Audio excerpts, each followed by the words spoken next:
One of the things that I noticed on your website that always is of interest to me, I actually was watching Tiger Hill the other day, and I'm looking at how well developed this guy is. He's like really getting buffed. And I was going to Google, Tiger Woods workout.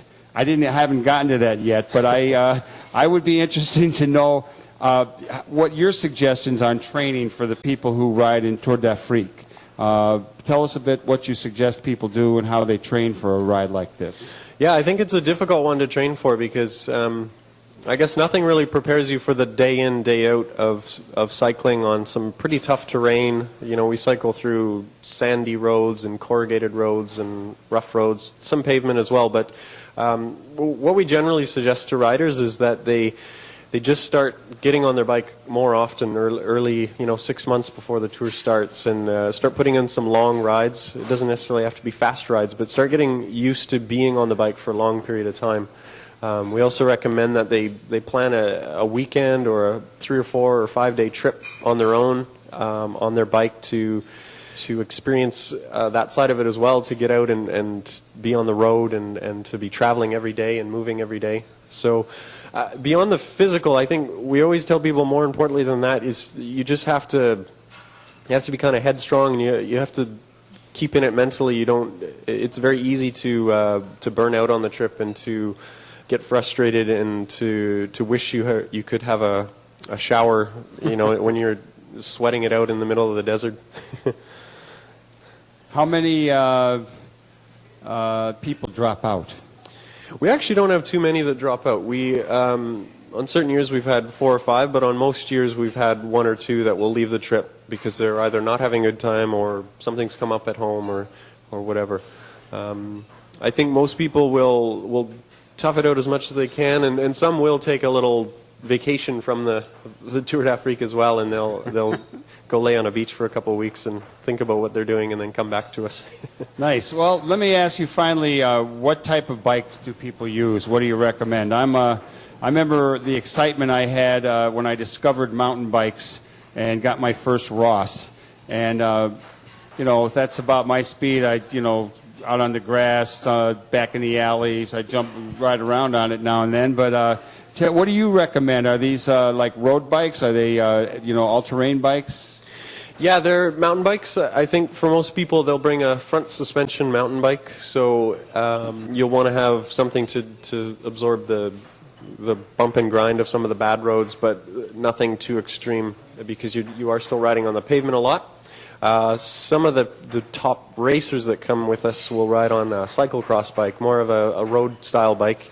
And so they'll struggle a bit on the really rough roads, but it makes them a lot faster on the good roads. And what kind of bike do you like to ride?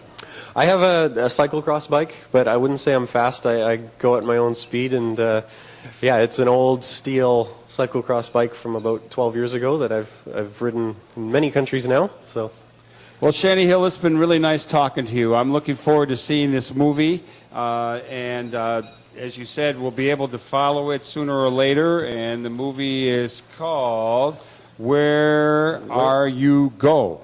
And we've been talking about the Tour d'Afrique. You are the project manager and tour director. Can you give us a way that people can find out how to contact you and more about your organization? Certainly. As with most companies these days, the best starting point is our website. So you can go to tourdafrique.com, and I'll spell that slowly.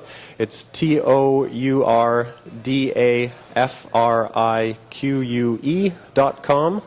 And you can find out all sorts of great information on all of our tours there. We've just started a new online project which is called Dream Tours, where people can create their own tours on our website, and then people online vote on them, and if it's popular enough, it will run it for you. So that's the concept there. And one of the things that we talked briefly about at the beginning of the show before we started was since you're from Canada, and a lot of times we'll hear a bad-mouthing of not only the British national health care, but the Canadian health care. Can you give us a little short take on your health care system? I feel fortunate to have the healthcare system that we do have. I've been following a bit of the struggles going on right now with the healthcare issues in the States. We do have most of our health covered by the government.